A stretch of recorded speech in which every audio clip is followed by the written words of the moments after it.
The Entrepreneur's Library, Episode 13. Welcome to the Entrepreneur's Library, the only book-centric podcast that reviews all the top-selling business books and shares authors' perspective firsthand. This is your resource to finding the next great book that will enable you to grow personally and professionally.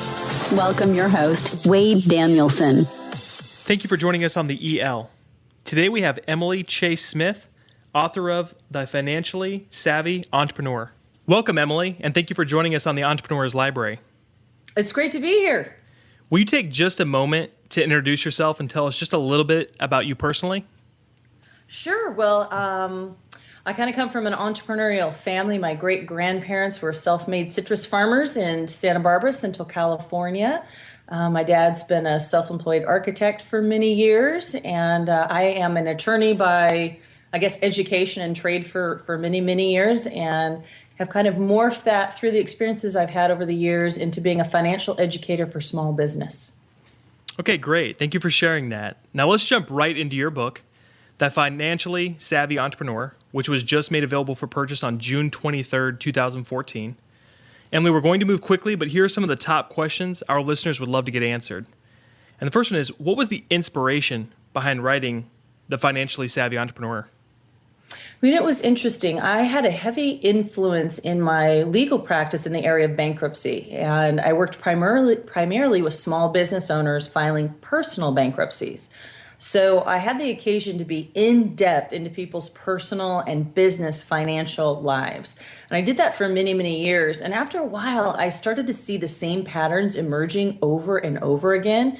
And it was really hard to watch because I felt like, I'm sitting across from these entrepreneurs. They're smart people. They're hustlers. They have great ideas. But this financial piece is missing from their business. And if they had just had some simple systems in place, I felt like a lot of them wouldn't even be sitting in my office needing to file a bankruptcy. And so I kind of moved from what I considered like the Coast Guard, pulling people out of the water, to the lighthouse, saying, hey, let's avoid these rocks entirely and really be successful. Okay, what would you say makes your book different from others regarding the same topic? Well, it's interesting because there's a lot written, of course, on personal finance, a ton on personal finance. And there's a lot written for much larger businesses or people who are very focused in the financial realm. So a lot of MBA stuff, a lot of big business finance stuff, but there's not a lot for the small business person, couple million and under, that really addresses the realities of what they're going through in terms of building a business and trying to dovetail that with their personal life. Because when your business is really small, what's going on in your personal life and your business, they're just intricately linked. And so I was not finding anything out there as I was wanting to send my clients to some resources. I wasn't really finding anything that was talking about the stuff that I was seeing on a daily basis with my clients, the stuff that was really biting them. Okay, excellent. And so now that we have a little bit of background behind the book, this is my favorite part where we're going to actually go through, take a deep dive into your creation. So whether you want to do it chapter by chapter or section by section or skip around, let's give the reader an awesome idea of what your book's all about. Sure. So it's really directed towards that target reader, somebody who's probably 5 million and under in business, and who's really trying to understand how to bring some financially savvy principles into their business, but they don't have they're not a CPA, they don't have an MBA necessarily with a concentration in finance, but they know that piece is important. And it's been something that's just been kind of hanging in the background, but they understand that if they were really on top of the financial piece in their business, that could really help them read the story of what's going on, and they could really move forward from there. And so the book really addresses kind of that interplay between the business and personal. So it really I just start out by laying out, hey, here's how we're different from the regularly employed people and why everything out there on personal finance doesn't really apply to us necessarily. And I kind of list out some differences, like we're not just responsible for ourselves and our families as somebody who owns a small business. We employ a lot of other people, either as direct employees or as independent contractors. And so we have a different burden on us than just a person with a regular job does. We have to supply all the tools and everything we need to do our work, as opposed to if you have a history like I do. I worked for several different law firms. They had the office, they had the computers, they had the support staff. And then when I started my solo law practice, all of a sudden that was me that had to do all that and figure out, how do I get this done in a way that really makes sense and lets me continue driving a business forward. So that's where I kind of start and say, hey, look, it's okay. We are a different animal. And as a different animal, we need a different skill set.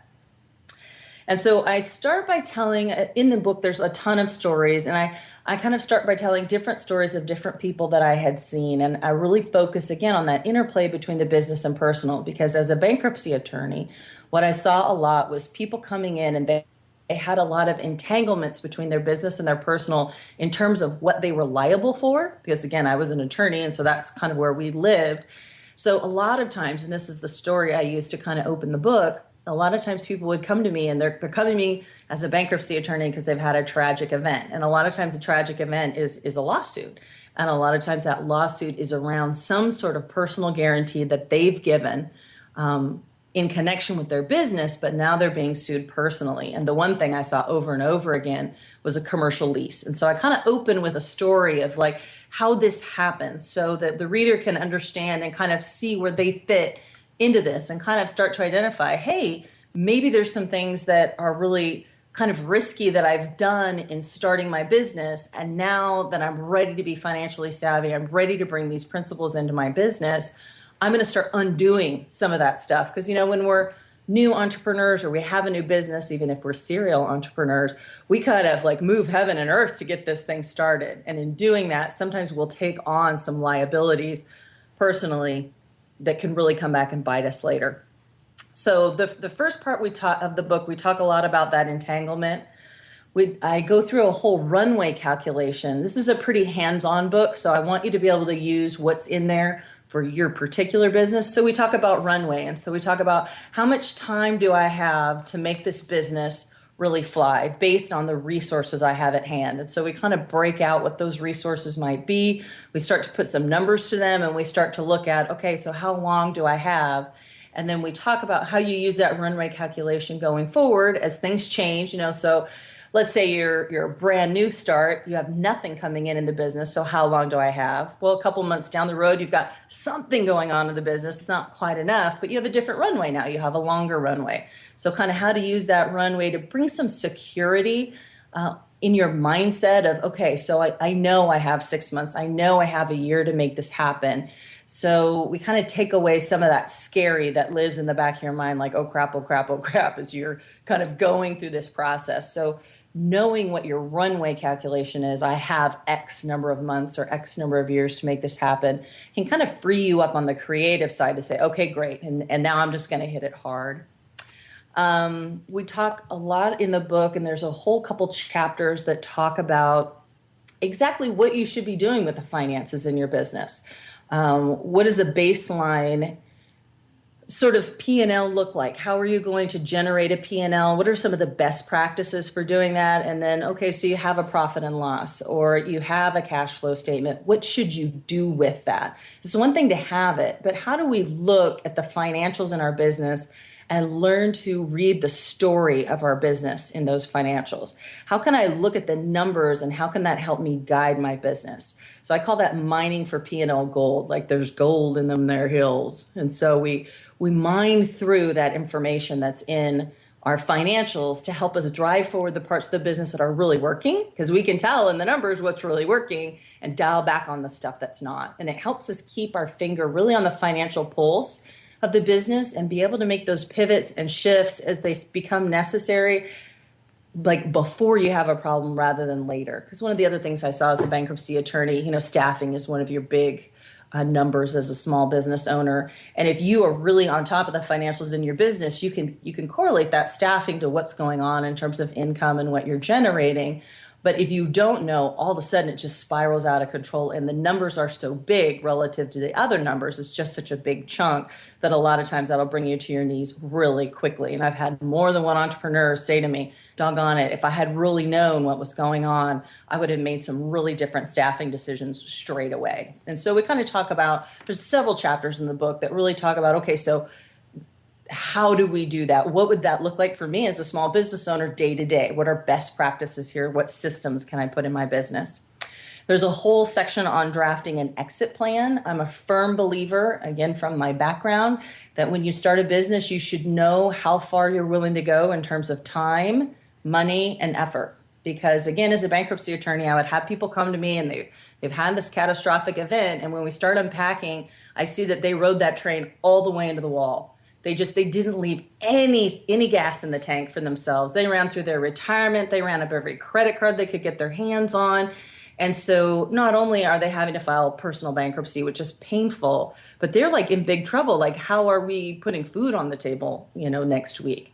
And so I'm a firm believer in marking that stuff out before you begin. So you know exactly how far we're going to take this, how much time are we going to spend on this business, how long am I going to let this run, how much money am I going to spend on the business? And then I also call it effort. So I also think small business owners should really have kind of a line in the sand. We hear a lot about, you win the whole world, but you forfeit your soul. And what if you're really successful in business, but you've driven so hard that you've lost your family or lost your health or lost things that are important to you? And the act of just writing those things out is very healthy, helps you draw a line in the sand. Hopefully you never even have to come close to those markers, but you know what those are. We talk about cash flow projection in the book and how to do that. And then we have a whole section that talks about, I call it money spaghetti, that idea of entanglement. So all those personal guarantees with loans or lines of credit or credit cards or commercial leases, and kind of how to identify where you're vulnerable and then put together a plan to extricate yourself. I call it getting the Dorito munching teenager off your couch. So your business needs to move from being a baby, and it needs to not get stuck in the adolescent phase where it's just kind of hanging around and mooching off of you. It needs to keep on moving through that phase all the way to a grown-up adult where it's standing on its own. And that's why Donald Trump gets away with filing bankruptcy, once every couple of years, because he's really good at keeping his personal stuff separate from his business stuff. So if he has a business go under, Donald Trump doesn't go under, that business went under. And so we should be following those same financial principles. So this section in the book is about identifying where you're vulnerable and putting together a plan to kind of untangle that spaghetti and get that business to be a full-grown adult. And then, of course, because of my background, we talk about debt settlement, we talk about negotiation, and then there's a part in there, too, on bankruptcy, like, is it time to raise the white flag? And if it is, this is kind of what it means, and this is what you can expect. So that's kind of an overview of the book. Excellent. It sounds like there's a ton of information and fantastic information in the book, and that's what makes this next question pretty tough, because I think the listener wants to know if they could only take one concept, principle, or action item out of your entire book, what would you want that to be? Well, I'm thinking it's really kind of an overarching concept that there are financial systems that are necessary in your business pretty much no matter what size it is.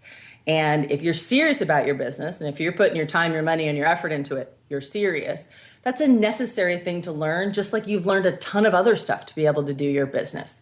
Have you engaged in self-development? Have you learned how to work software systems that you hadn't worked before? What have you done in your business that's taken you as far as you have come? And what if we brought financial savvy right alongside of that? So the book is super encouraging. I'm a firm believer that if you can run a small business, you've got this. Like, you can totally do this. But it's not something you've ever been taught. I mean, if you think back, like high school, college, I even went all the way through law school. Nobody ever taught me any of this stuff. This was information I went and sought out on my own. And so I think small business owners would be very well served by putting some effort into having that financial savvy, because it's the gift that you get to keep your whole life. This business, next business, next business, you'll always have it. So it's a really good investment. Okay, great. Emily, our listeners love quotes. And it might be kind of awkward because hopefully this is giving you an opportunity to brag on yourself. But what's a favorite quote that you wrote in this book? Well, it's funny. My favorite quote in the book is actually an Einstein quote. So I'm not really bragging on myself, but I love the concept of everything should be made as simple as possible, but no simpler. And I kind of think of it as the dental theory. So I've got 3 kids, and every night I send them off to brush their teeth. And my little guy's 5, and he'll run back in 5 seconds, and he'll be like, I'm done. And instinctively as a parent, like, that's not enough, friend. Your teeth are not clean. And so that's what we want in our business. We want something that's going to be effective, not 5 seconds with the toothbrush. But I also don't send him back there with some scope and some flaws and make it this crazy thing that he can't do that's completely overwhelming, right? It has to be as simple as possible, but no simpler. Very good. And the last question we want to ask, and this is just, as an author, as a reader, if there was only one book you could recommend to your listeners, based on the way it has impacted your life, the way it's created a paradigm shift, what would that book be? You know what? I always refer back to Dan Miller's 48 Days to the Work You Love, because it was a paradigm shifter for me. So that is a perfect way to say it. I was an attorney working in a firm. My path was laid out. I was walking the Candyland path, I call it, up to the candy castle of retirement, I was going to be a lawyer and do my thing.